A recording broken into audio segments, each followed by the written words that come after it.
yesterday, Donald Trump was convicted on 34 counts.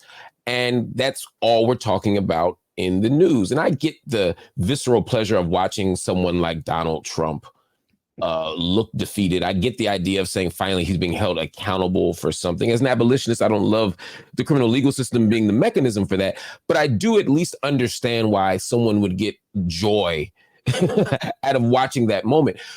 But what's at stake when we focus on that moment, but and also that process at the expense potentially of these other things that you're talking about?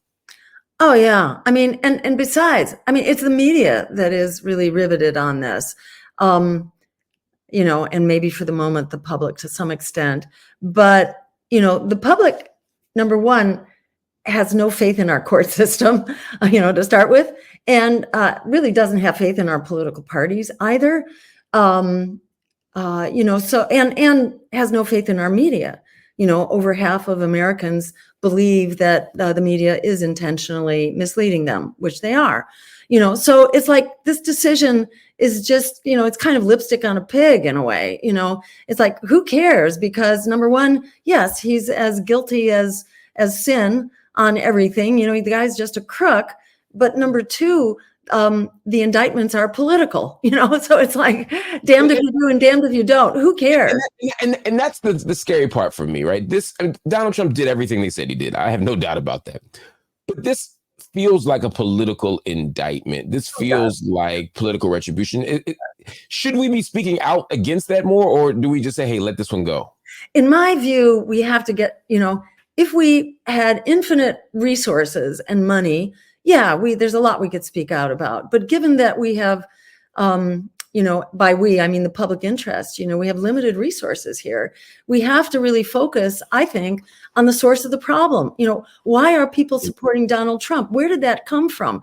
You know, that came from the fact that people were voting against Hillary Clinton, you know, and even in this election, people are not so much for either of these crooks. They are against the other guy, you know, and that's how our politics works. It's just such a corrupt, soulless, heartless, brain dead political system. It's kind of beyond the pale, you know, and I think we do really well to speak to what it is that people need. You know, what is it that generates fascism? You know, it's incredible economic despair, basically. It's extensive economic and social despair that's really prolonged. And then people kind of go ballistic politically, and they become subject to demagoguery and stuff like that. You know, that's kind of what's generating fascism. You have to speak to the basic economic drivers of this crisis. You know, we have to start, you know, providing jobs and an economic bill of rights and healthcare and, you know, ending student debt, providing free public higher education. You know, we have to start repairing the incredible wounds that people are walking around with. People are walking around really with fatal wounds that become, you know, mental health, but bigger than mental health. This becomes political health and community health.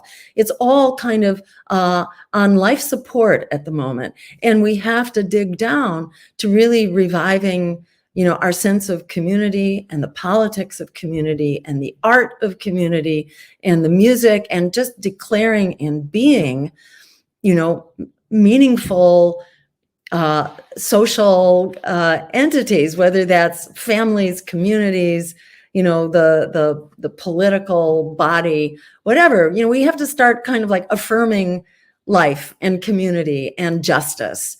And you can't get one without the other, you know, and that's basically what our agenda is about as Greens, you know, people, planet, and peace over profit.